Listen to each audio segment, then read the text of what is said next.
and welcome to everyone. This is the panel session on how to translate books you don't adore and how to talk about them afterwards. I'm chairing. My name's Sophie Lewis, and we have three expert speakers who I'll start off by, I'll do a little introduction to what we're talking about, then I'll introduce myself and our speakers, and then we will dig into this largely untapped topic as far as I'm aware, which I think should be really interesting. So this panel is part of the Advanced Scandinavian Translation Workshop Program, the 3-day workshop for published Scandinavian to English literary translators. And I'm sure many of you are also taking this workshop series, but many of you will not be. So it's generously supported by Arts Council England, the Danish Arts Foundation Norla for Norwegian Literature Abroad, and the Swedish Arts Council. So thanks to all of those people, also to the British Centre for Literary Translation for allowing us to host this talk. I'm a London-based translator and editor. I work with Portuguese and French, and I have translated some books from non-fiction and fiction, and I guess I've been working for nearly 20 years now. With us today, we have two translators who will be familiar from those working with Scandinavian languages, Charlotte Barslund and Ian Giles. And I think Ian is also going to be familiar to people in the workshop program as one of the tutors. And we have also Attar Hadari, who works with Hebrew mostly, and I think Yiddish also. Is that right, Attar? Yeah. Definitely. Yeah.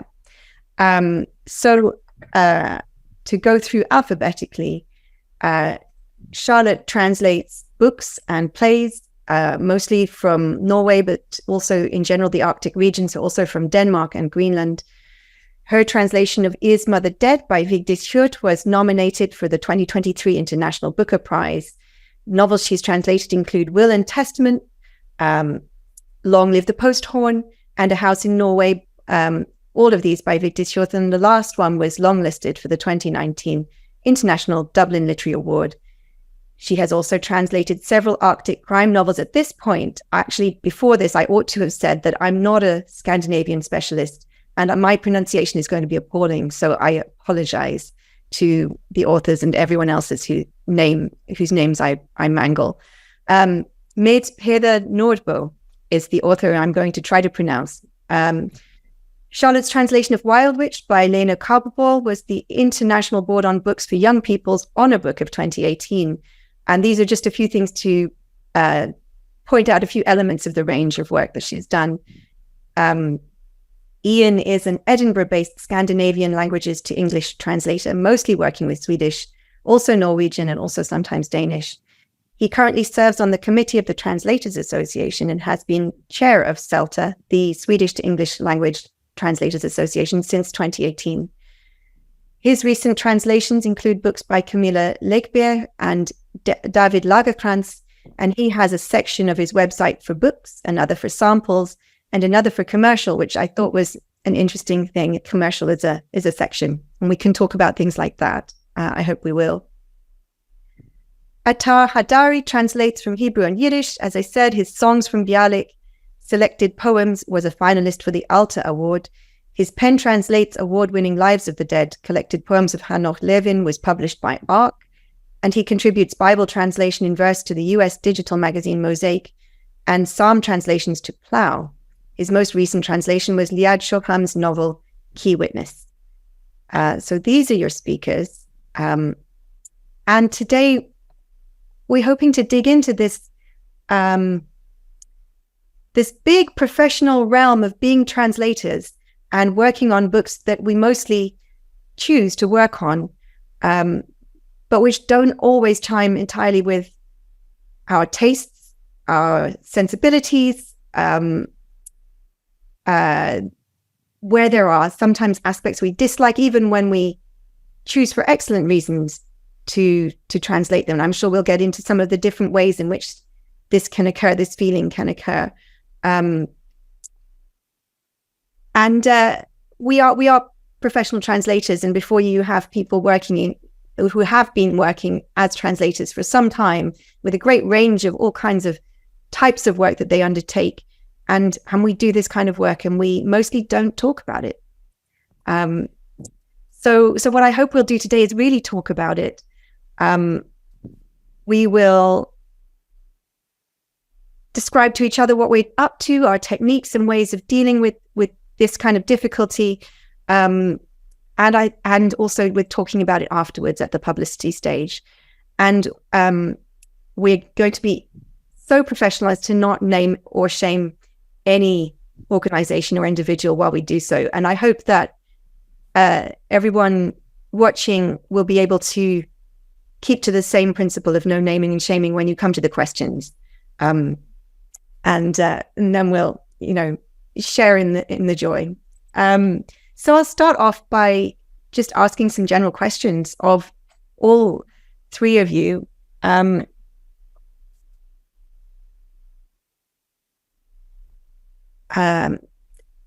don't know if you want to answer in any order, but would you each give an overview of your experience in translating works that you haven't got on with and have found unappealing or insufficient in some way, and describe what kind of a balance this sort of work makes up in your overall working lives as translators?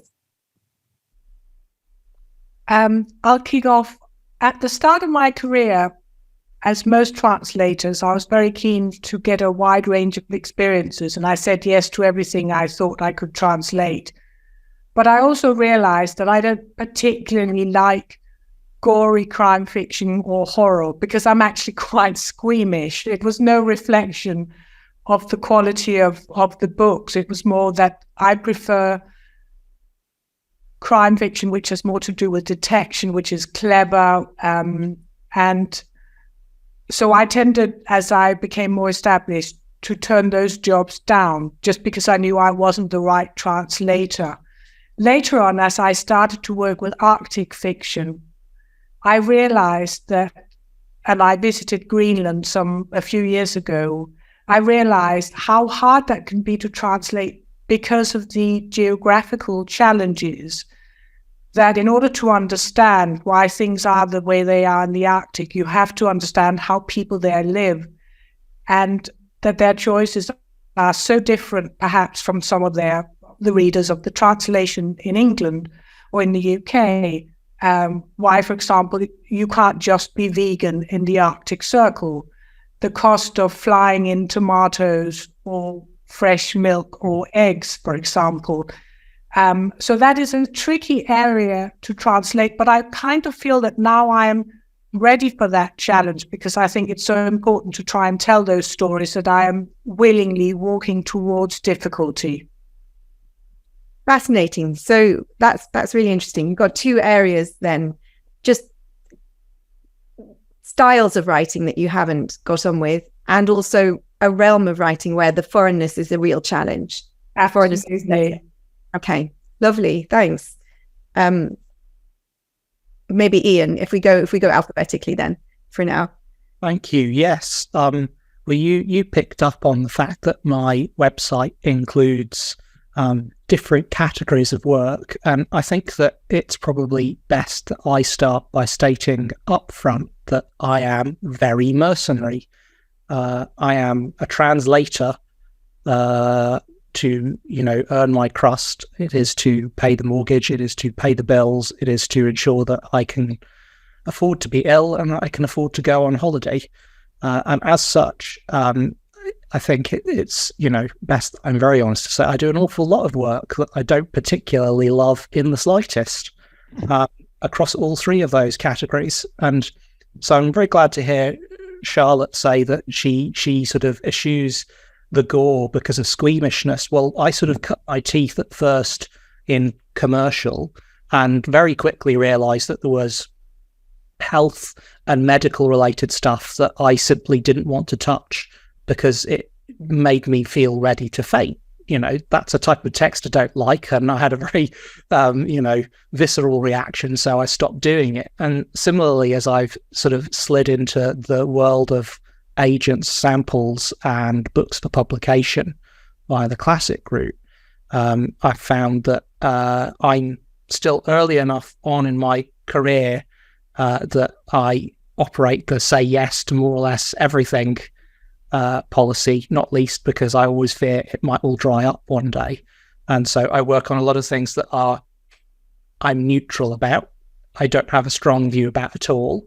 But I work on some stuff that I also find I don't like. The difference, I'd say, for me, and I'll be interested to see what the others think, is that it's pretty obvious up front that you might not like something that's sent to you by a commercial translation agency. You know, they send you a 10-page contract and you go, I don't think I'll enjoy this. But part of the problem with literary projects is that they can be sheep in wolves' clothing or wolves in sheep's clothing, that they look very much like one thing and you say, oh, yes, please. And it's only when you're in elbows deep that you realise that maybe you should have said no because you don't really like it. There's not anything wrong with it, you just don't like it. Yeah, I think that's very interesting. And I suppose we also can be upfront amongst ourselves, at least, about time constraints and the fact that you can't always read the whole book or half the book or a quarter of the book before having to make a decision as to whether you're going to go for it. Yeah, it's interesting, the wolves and the sheep. Thank you, Ian. Atar, would you lay it forth? I think what Ian was saying about things you get into and find it's not as bad, you just don't like it, is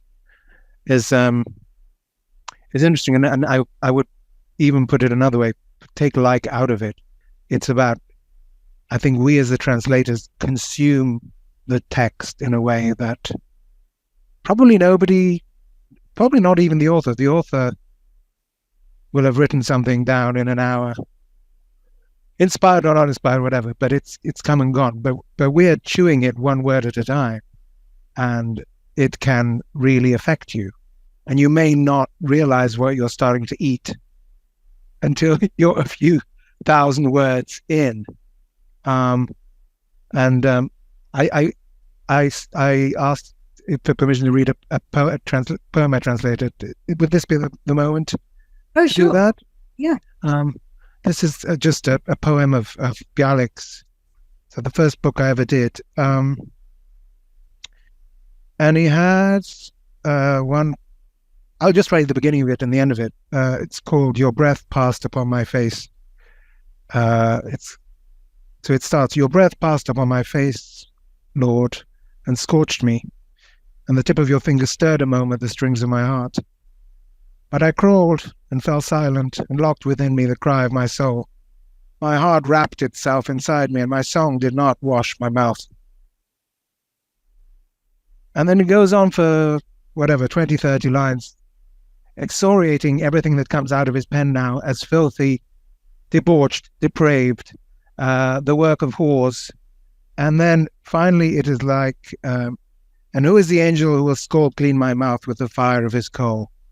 To the birds of the field I'll go out, twitter toward the dawn, or rise and go to the children who play innocently in the yard. I'll come and join their circle, learn their talk and lingo, be purified in the breath of their mouths, and in their cleanness wash my tongue." So this is something dated 1916, which I think a few years before he died, but I don't think he wrote that many poems after that. And so that's a poem. That's one page, and you translate it, and you don't think about it that much. But a few years later, I was translating a novel about two terrorists who are condemned to die, and they're in their cell, and they are refusing any attempts to get them to ask for a pardon. And it is only after a while translating this book that you realize, what does this remind me of? I remember it reminded me of that poem. And I realized what I felt in that poem was a death wish. And what I feel in this book is a really palpable death wish. And I am stuck in this cell with these two, and they want to die. And what I hadn't realized when starting to read the book was this is the last book the novelist wrote, and it actually expressed a very deep death wish, and that you don't get from the first page before you decide to do a project. And it's not about liking it, it's just how disturbing it might be to you to translate something like that. So presumably you finished the translation of this novel.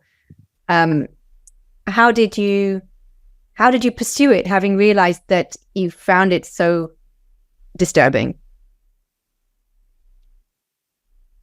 It's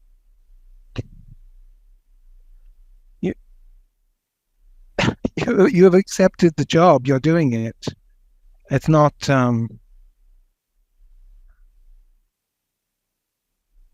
trying to imagine what you'd have to find in the middle of the novel to say sorry. No, so sorry, it's not that you will turn around and say I'm temperamentally unsuited. It's more a question of, now you've realized how hard it hits you, how do you keep going? How do you make sure you don't kind of introduce euphemism, for example, where it's not euphemistic? Or how do you keep with it? Well, I don't think you can obscure that sort of thing, but it's interesting because one of the things about us as consumers of the text is, I was actually translating that novel under supervision of Nicolas Delange, and I was asking him, are you getting this from, and I mean, he could tell it was horrific, but he wasn't feeling poisoned by it in my English. I was getting it from the original. So I wasn't conveying the full, this is not a fault on my part, I just realized he was not feeling it as much as I was feeling it in the original. So it's just like a static charge or something. You know, you have the direct contact with the text, and you, like I say, you feel it more than anybody else, I think. Will. Yeah. Wow. Ian and Charlotte, can you talk about any specific kinds of strategy that you've found yourselves using, or talk more, maybe some more specific examples also, again, without naming publishers or authors, but if you could talk about some scenarios, and then the strategies you've used to keep going, or to do a good job. I translated a book by an author recently, which was from the author's back catalogue. So it was written 25 years ago. And in it, there was a word that we would not use today, but which we would probably all have used in the past. And I contacted the author and I said, I think this word is controversial.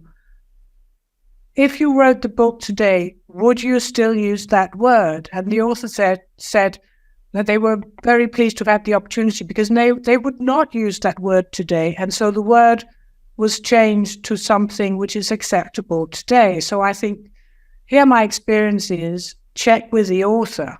Would they still write that today? Because I also didn't want this author vilified for a word that everybody at the time would have used. And one of my other experiences is, and this is something I wanted to mention today, was many years ago I translated a crime novel which I really liked. Intellectually, it was a very clever idea, but the last 20 pages or so is there's a torture scene in which the narrator, sort of by design, is tortured by his own design, is tortured to death. And I never understood that ending, and it made no sense. I was perfectly capable of translating it, but I wish I'd had the confidence to ask the author what the ending meant, because the rest of the book was so clever and it played with lots of ideas in crime fiction, and it really was very rewarding for crime readers. But the ending I still don't understand, and I wish I'd had the confidence to ask the author. I certainly would today, but when I was much younger, I just translated it, and the translation is fine, it's accurate, it's what he wrote. but I wish I had known, even if I'd still submitted the same translation. So in both cases, the lesson is gather your confidence and check with the author. And I think this is a view I share with many of my fellow Scandinavian translators. Often I would check and question things. I really think the book's original editor should have checked, or the author makes an assertion or a generalization. And I think, where is your evidence for that? Where's your research? Your editor should have just challenged you, even if you still wrote the same thing. I need the research. I need the evidence for that statement or that assertion. And quite often when I check with the author will go, oh, maybe that's not exactly what I mean. Or, no, I can see why that's a stronger expression than the one I actually intended. Or actually, on reflection, that's not exactly what I think. And thank you for giving me the opportunity to clarify it. And even if you don't change the translation, it really matters to me that I know what the author is thinking. And it's also my experience that dialogue with the author is something that they come to appreciate, because they realize you do care very much about expressing what it is they've written. And maybe their original editor should just have, not been asleep at the wheel. Right. So there's a few people somewhere in publishing that have been asleep at the wheel occasionally. Authors make mistakes. They're allowed to. That nobody submits the perfect book. I'm not blaming the author. That's why you have editors, copy editors, proofreaders. Even before the book even gets to be translated, we all have a responsibility to just run questionable issues past the author to say, is that really what you meant? Is that really how you want this to come across? Or sometimes in translation, the translation itself creates an ambiguity that wouldn't exist in the original language. And so you have to say to the author, I'm going to have to make a choice here, unless you deliberately want me to be vague. And characters in books are allowed to be wrong and uncertain and hesitant. But I need to know if that's what they are, or whether it's just a piece of text that needs a bit of signposting or refining. Yeah, absolutely. I mean, I guess you run into deeper waters with dead authors. Good luck with that. Yeah. Ian, have you got some experiences to share?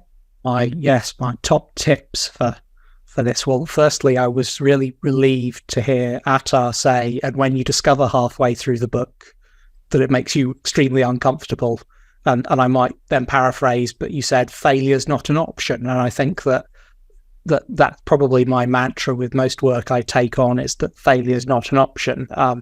It's not necessarily a healthy strategy for dealing with text that you don't like, but it's very effective. I find that repeating to myself, think of the money, think of the money, think of the money, tends to help, along with, I'm sure many will have, been late on your homework assignment or your dissertation. You go, and as soon as it's done, and I'll never hear from it ever again.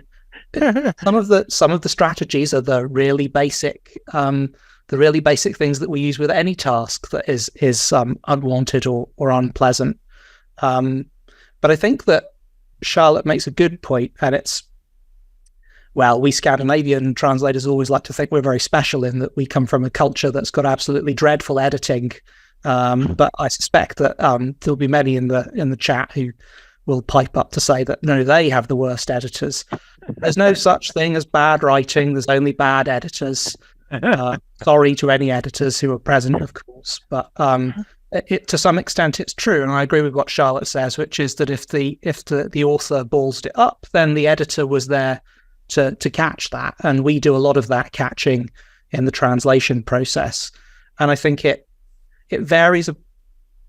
To be honest, it varies who is paying, who is buying, what is the brief. Because if it's a classic full book for a publisher in the Anglosphere, then you'll have, firstly, hopefully you might have a line of communication with the author, but also you will have a good idea of how much editing or not your translation is going to receive when you deliver it. And if you know there'll be a really great editor on it and it's an edit-happy publisher, then you can leave some of the problems to be worked out later as a team. A problem shared is a problem halved. I find that the more interesting thing is working on commissions for literary agents in Scandinavia who are looking to shift their foreign rights using English language samples. Often in Scandinavia, they're quite large samples. They can be the full work, or they can certainly be 50, 100 pages. These are often on fairly tight timelines.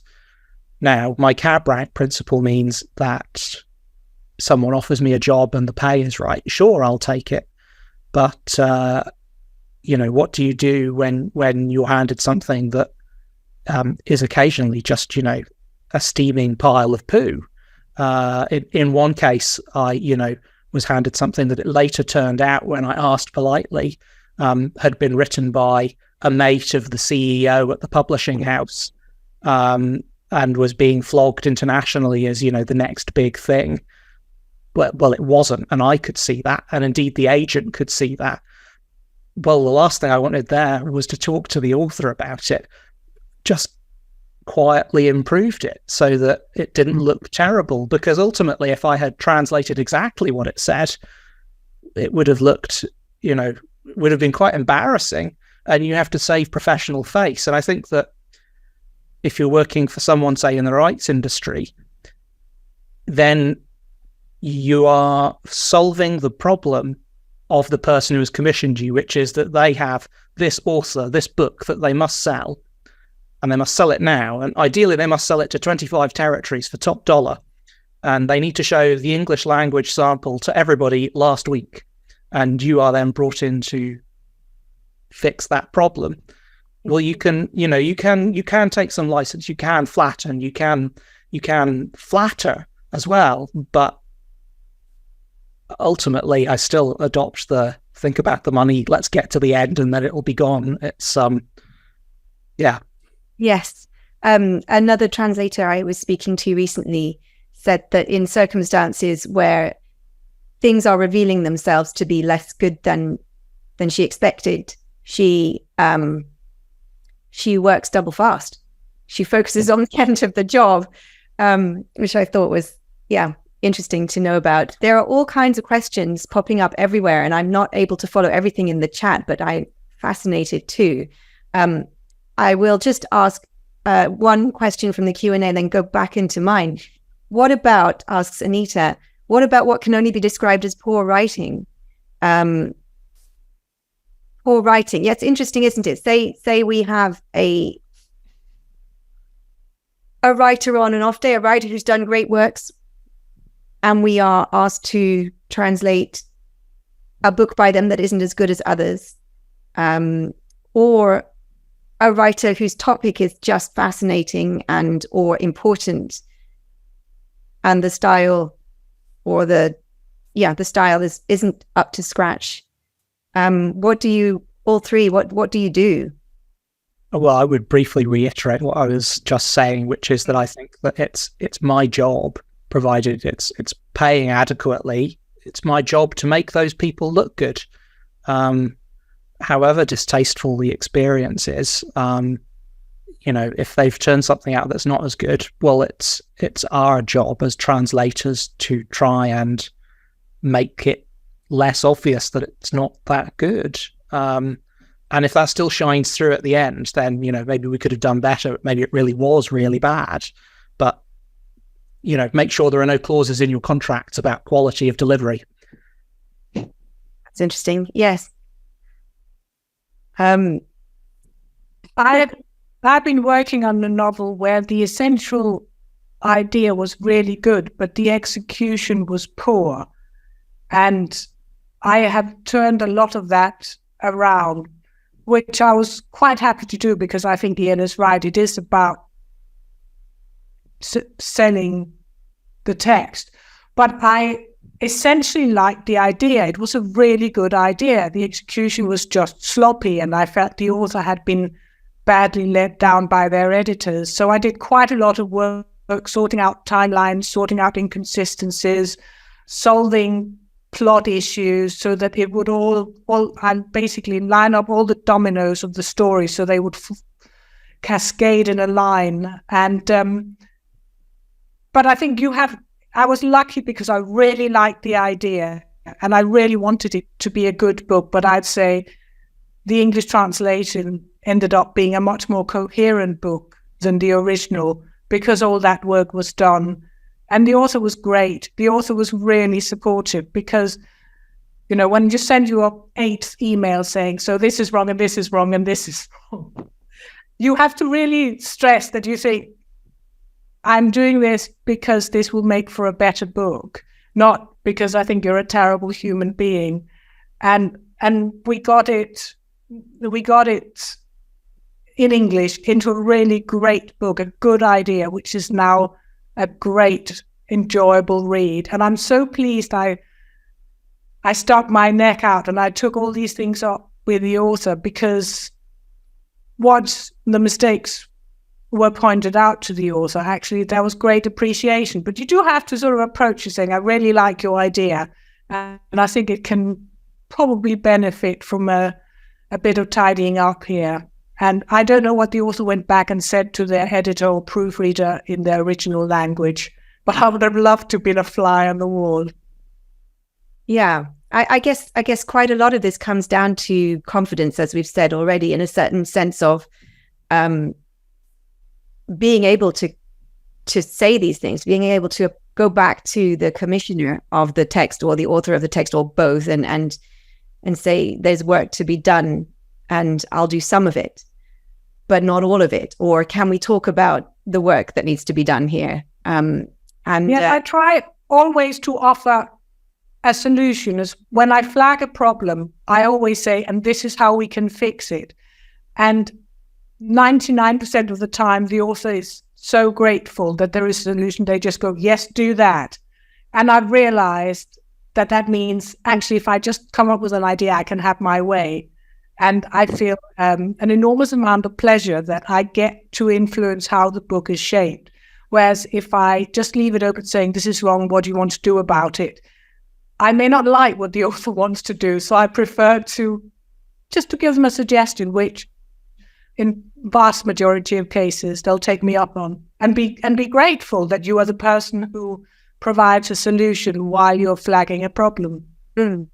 Do any of you feel that you end up putting in more work for books that are less good? Big shame. What's up? I think this you have to be aware of what you're translating, because like when Ian was saying about the different sources of the commission, but also there's a genre. I translated high literature and I've translated kind of commercial fiction, and they're just very different animals. And sometimes you realize that everything you were taught in your creative writing program about the horrors of the cliche are entirely contradicted by the evidence of this book, which is a bestseller in its country of origin. And kindly shut up with your wonderful ideas of what makes a good sentence and just translate what's there, because, you know, people wolfed down what's there, whether you think it's a cliche or not. You know, so there's this judgment of, okay, do I actually need to improve this sentence to just make it palatable in English? That's one thing. Or do I, with my wonderful literary senses, do I detect this is tosh? How can I bring myself to translate tosh? Well, people have bought millions of copies of this tosh. The publisher is asking you to get billions more people to buy copies of it in English. They don't really want to know about your literary sensibility. They want tosh. Exactly. Yeah, I agree, Atta. And I quite enjoy translating tosh a lot of the time. I think even within Tosh, you can break that down into subgroups. And I found that, for instance, I've discovered that historical fiction, it's not that I can't do it, but that it's something that I find, regardless of the quality of writing, I don't enjoy much. And you ask, you ask Sophie, do we work harder? I'd say, I was about to say, yeah, I wrote really hard. But no, I think I just feel like I work harder on it because it's such a trial for me. But, what do I really work hard on is actually it's stuff I like that's good. Because when it's really good, you're invested in not screwing it up in translation because it might reflect badly on you. Where if you're working with a text that is underdeveloped in the original, you can't make it worse. In a way, it's a blessing. You can't make it worse. And where with something that's great, for me, my real stage fright is that, somebody hands me, something that, is known to be, an intellectual, bestseller of whatever in original source market. I make it flat and stupid and boring. My suggestions, because I'm so smart, in fact, are really stupid and make it even worse. So it's but I should add, for anybody watching who's considering commissioning me, that I put in lots of effort on all of my jobs, and I'm sure that my colleagues do too. All of us pay exactly the same amount of maximum attention to everything that we do. Yes. What about then publicity? What about talking about the books once they're out? And you've put in all that effort to match the genius in whatever way unpalatable, or to improve the work or fix the work, or recreate it throughout the challenges of whatever challenge it posed. But what about talking about it afterwards? Some people I know don't talk about books they haven't enjoyed translating. I sort of don't feel like I cannot talk about a book. It seems like it would be very weird not to. Well, surely it's about audiences, Sophie. So, if I'm translating something I can't stand, am I discussing that with, with my partner and with my friends and with my family? You bet I am.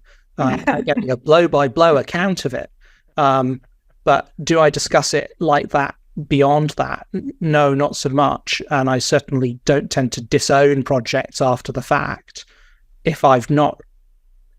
I think it's an important distinction here to go, because I find that I dislike quite a lot of work that I do, but I long ago concluded that it isn't about the jobs I take on, it's really about me, and that I project my mood onto whatever I'm working on at the time. So often I'll not like something and I'll realize 6 or 12 months later, oh, it was fine, that was just about me. And occasionally it's useful because you look back a year later and go, God, it really was dreadful. It was all the work's fault. I was doing a great job. But I don't disown stuff, but I will tend not to offer much editorial judgment when talking about it, because it's a professional fact that I have done this thing and I'm in the market for further commissions. And maybe it's a terrible piece of tosh, if I may borrow Attar's designation of certain text types, but I am available to do terrible tosh. I don't wish to rule myself out of that market.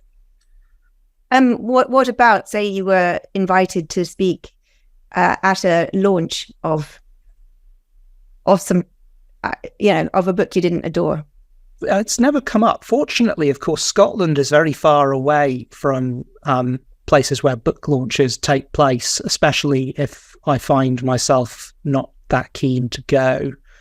But I think, if someone twisted my arm, I guess Attar and Charlotte, you would agree, I would go, because it would be very strange if we were talking about the insurance industry, to pick a random example, and this panel was about us not really liking selling insurance for, people going on their package holidays because it just doesn't feel moral and it's a bit boring and I want to be on the beach. It's not fair. We wouldn't talk about our job satisfaction in those terms. It would be a bit weird. And if somebody had us appear on a panel to talk about selling insurance, we'd suck it up and we'd still talk about it. And there's something good to be found in every project, even if you might let slip that the best thing was when it was done. I'm always interested to meet people who really did enjoy something that I might not have loved. I mean, I try only to agree to jobs where I can see merit. I can see, yes, this would be worth my time. Because if you are in the company of a book for 3 or 4 months and you don't like it, or you don't understand that it has merit, then that's a really lonely and frustrating time. So I try only to say yes to things where I can see why this is interesting to have this story told in English. And then even if I don't love it, I'm curious and I want to meet people who really do, because there might have been something I missed just because I struggled to maybe connect with some of it.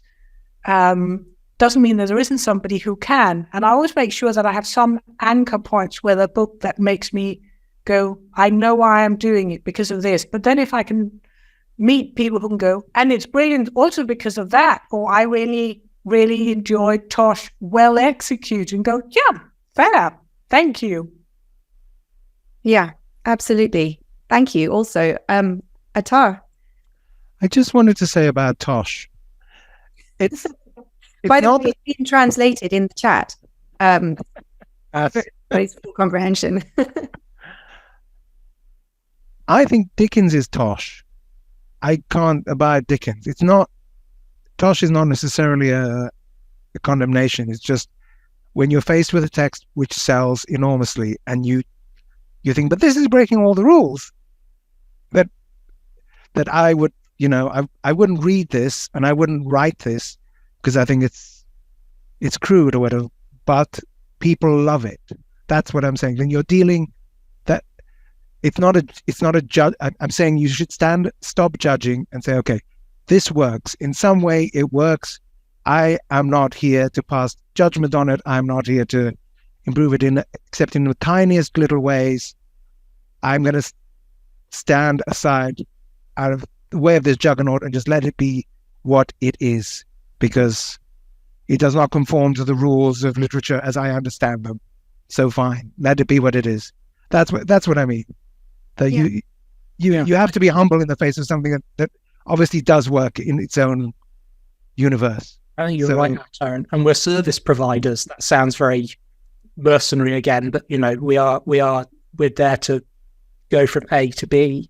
I'm really glad, a quick observation, that we're sticking to type, because I was curious about job satisfaction in translation, and I will share details later so it can be circulated, but there's an academic article from 4 years ago by Jennifer Courtney and Mary Phelan at Dublin City University about translators' experience of occupational stress and job satisfaction. That focuses on members of the Chartered Institute of Linguists and the Irish equivalent, so not literary, but I think you can map it across. And, to summarize the summary of the conclusions after analyzing the survey, all translators are very stressed a lot of the time. They're very gloomy about the future. They all feel underpaid and undervalued. And yet when asked if they're happy in their work, everybody reported really high levels of satisfaction. And the authors speculated that it was because of the art, which is that ultimately it's quite exciting as a translator to get to translate, and that, I simplify here, but words go in through my eyes into my head and then come out of my fingers, and there's this new product. And even if you don't love the original or you love the target, it's still I'm glad that we none of us are saying we're thinking about quitting as a result of working on texts that we don't adore. Yes. So interesting hearing you both express this in quite different ways. I think it does come down to professionalism and to what we're claiming to be here to do. I'm going to shift over and pull out just a few questions from the Q&A. We have one here from Anne Morgan.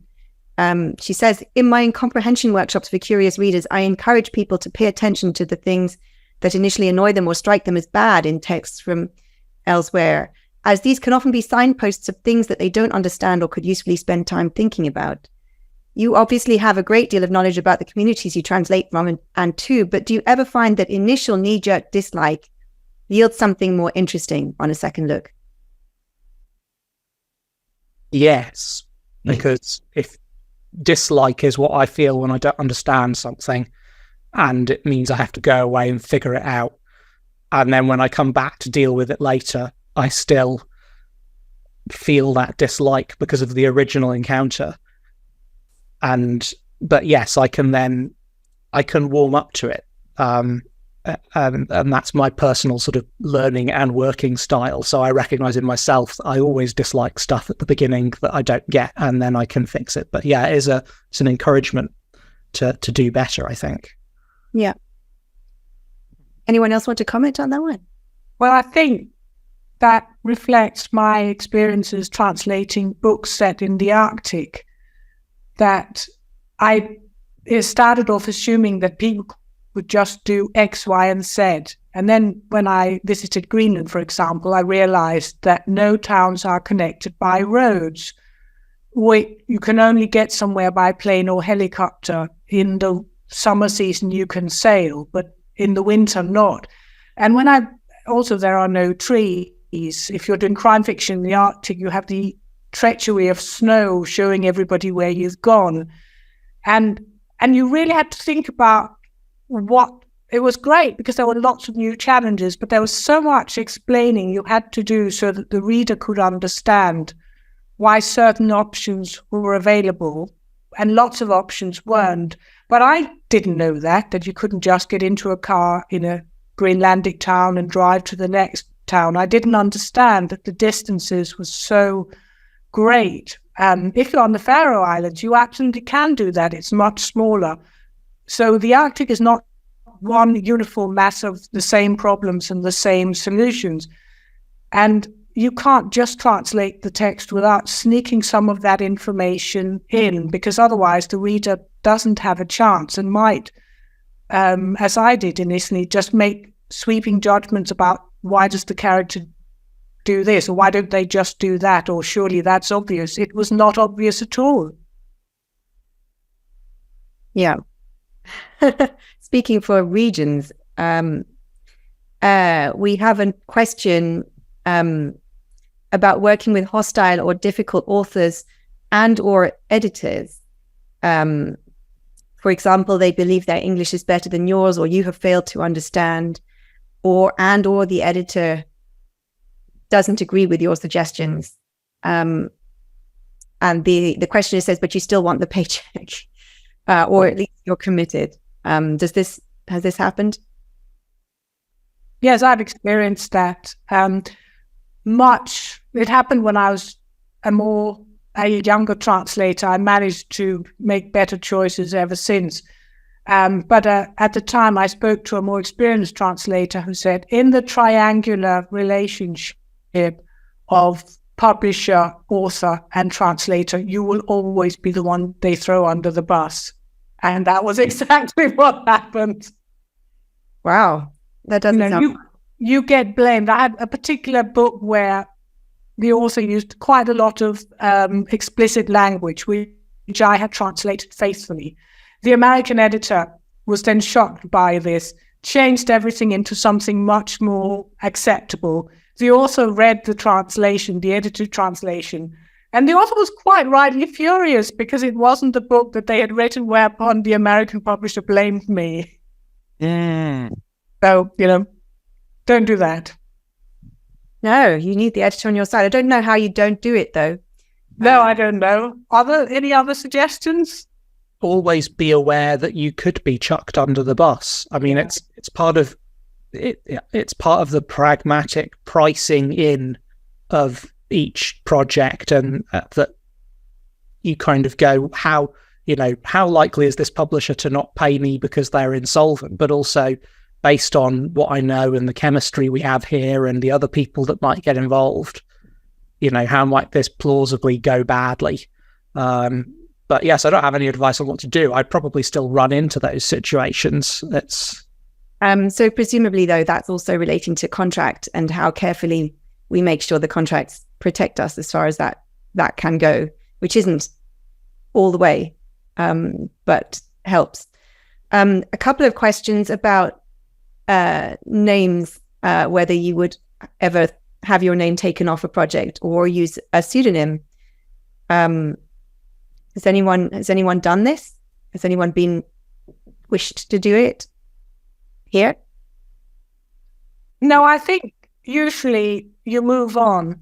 I was grateful to other translators who told me their horror stories, because when you end up being the translator thrown under the bus for the first time, it can be horrific and you think it's career ending.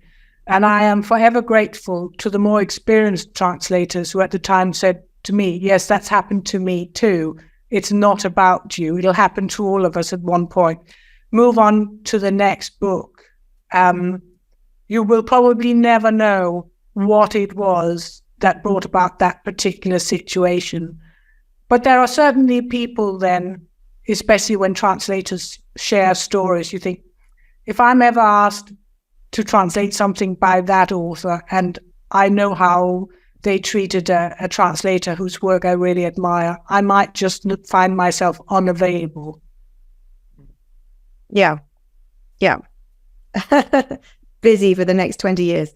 It's an interesting one, the pseudonyms question, because it's one that I like to game out in, my relaxing downtime when I'm thinking about work anyway. And what would my pseudonym be? Middle name and first street, or who knows? But when I think about what I'd use the pseudonym for, I very rarely come up with anything where I wish to, because I think it comes back to the professional practitioner thing that there's very little I would turn down, and once I then proceeded with a project and had been paid, I consider that to be an advertisement for my services.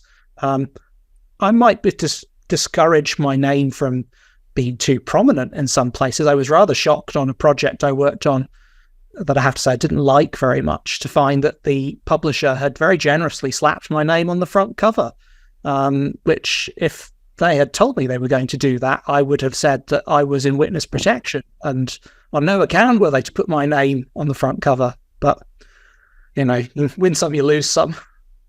Yeah, interesting when you have to be more careful what you wish for as well. As a group. Atara, I wanted to see if you have had any brushes with religious sensitivities. There are some people here asking about how much one sympathizes with the points of view of a text or the points of view of an author, and how much that needs to matter. And I don't know if you've had projects where you've worried about this, or where you've steered clear, in fact. Well, it's interesting that when you were talking about pseudonyms, I recently had somebody asked me to contribute to a new edition of a small prayer book and retranslating some prayers.